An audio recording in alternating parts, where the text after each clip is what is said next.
Të gjithë drejtorët paraardhës të AMI Kozelit në autoritetin rrugor shqiptar janë në burg në arrest shtëpie në hetim nga SPAK për korrupsion me tenderat. Por edhe ky duket një kamikaze i radhës që zbaton urdhrat për të firmosur deri në sekondën e fundit që do të jetë drejtor. Një tender i dyshim shumë i rënd për supet e tij ka ngecur në dorë këtë ditë. Prokurimi 47 milion euro është dhënë pagar formale 2 oligarkëve. Ky dokument mund të mos jetë fleta e parë në dosjen për AMI Kozelin në SPAK, por është pro flagrante. Objekti kontratës është mirëmbajtje me performancë e akseve kryesore të 4 rajoneve, të 4 loteve. Fondi limiti përgjithshëm i ndarë nga buxheti i shtetit për këtë shërbim është 4.47 miliard lekë të reja pa të vëshë, ndërsa në euro 46.7 milion euro pa të vëshë sipas kursit zyrtar. Nuk e dim nëse kjo punë nisi ters apo komisioni i caktuar nga AMI Kozeli përdori një marifet për të zhdukur tenderin nga radarët e të interesuarve. Procedura u shpall më 7 prill 2026 dhe tenderi u caktua të mbajë më 8 maj 2026. Papritur më 20 prill 2026 në sistemin e prokurimeve elektronike, statusi i tenderit kaloi në anuluar. Çfarë ndodhi? Afro një muaj më vonë, mësojmë se autoriteti rrugor shqiptar konstaton se dokumentet e tenderit përmbajnë gabime ose mangësi të rëndësishme. Të bësh gabime në një tender me vlerë 47 milion euro që kishte një vit që përgatitej është e pabesueshme.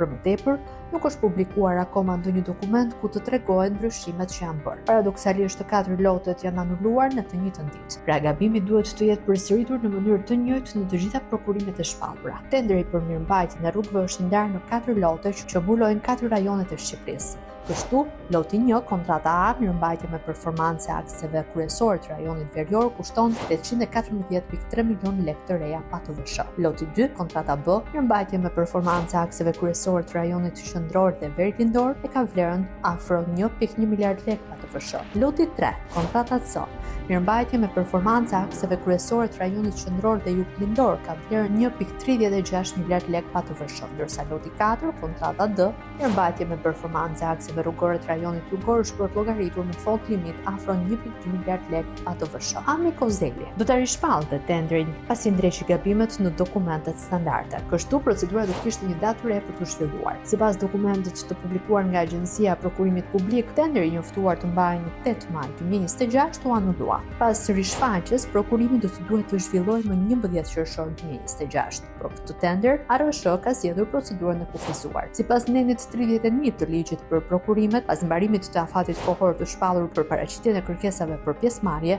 autoriteti kontraktor përzgjedh kandidatët. Më pas autoriteti kontraktor dërgon ftesën për ofertë për kandidatët e përzgjedhur duke u kërkuar atyre të paraqesin ofertat. Pas mbarimit të afatit kohor për dorëzimin e ofertave, autoriteti kontraktor hap ofertat dhe përcakton kontratën fituese. Por drejtori AMI Kozeli me siguri, në presionin e urdhrave, ka harruar që tenderi është rishpallur dhe ka një datë të re për të zhvilluar, të paktën formalisht. Kozeli e ka dërguar shpalljen e fituesit në Agjencinë e Prokurimit Publik më 18 maj 2026, kur edhe është lidhur kontrata me fituesin. Sipas këtij dokumenti, data e nënshkrimit të kontratës ARSH me kompaninë Gjytësh, PK të oligarkut Artan Sako, është më 18 maj 2026. Bëhet fjalë për lotin 3 që i përket mirëmbajtjes së rrugëve të rajonit qendror dhe juglindor. Kujtojmë se kjo kompania ka pasur për detyrë mirëmbajtje në këtë zonë dhe përgjendja në cilën janë rrugët nuk duhet të përzihet. Në vitin 2022, pa konkurrencë me flamur të kuq, korrupsioni i Gjytësh PK do të shpërblejë nga lidhja me kontratën e mirëmbajtjes së kësaj zone. Sako, vëllai i kryebashkiakut të Tepelenës, do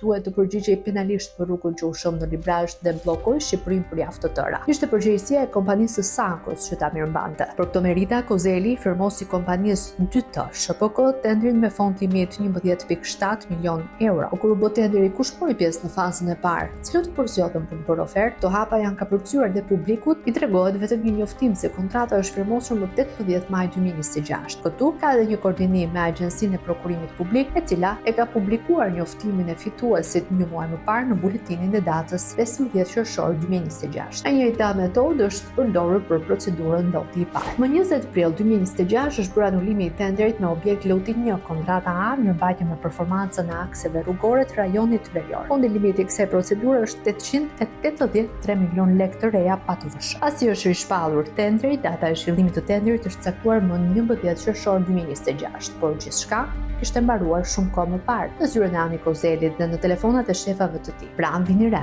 Data e nënshkrimit të kontratës është më 20 maj 2026, ndërkohë publikuar në buletinin e APO po më 15 qershor 2026. Fituesi është Geci SHPK e oligarkut Ram Geci, pronar i Pullës 44 pas Hotel Tiranës. Kjo nuk është hera e parë që Geci përfiton në tendrat në këtë mënyrë. Tashmë, hetimet kanë nxjerrë edhe anën e errët të këtyre pazareve. Bazuar në dosjen e SPAK për aferat me tendrat e rrugëve në 24 gusht 2021, zëvendës kryeministri Balluku i shkruan kreut të ARSH se i kishte kërkuar kryeministrit Edi Rama që të takonte oligarkun Geci, i cili kërkonte tendrin me vlerë 12 milionë euro me objekt ndërtim rruga Porto Romano Durrës Loti i tretë. Lëviz Berberi përgjigjet se i kishte takuar të ditë Ram Geci kryeministrin. Këtë informacion Berberi e kishte marrë nga vetë Geci, pasi të dy kishin bërë një xhiro në kantierin e Unazës së Madhe. 3 javë pas këtyre bisedave dhe takimeve, në 16 shtator 2021, ARSH në krye e Viz Berberin njofton procedurën e prokurimit me objekt ndërtim rruga Porto Romano Durrës Loti i tretë vazhdim. Në 16 nëntor 2021, ARSH e shpall fitues të tenderit kompaninë Geci SHPK me pronar Ram Gecin. Oferta fituese Ram Gecit është pothuajse sa fondi limit. Tregon që Rama, ministri drejtor që vendos tenderat, vazhdon funksionon, megjithëse SPAK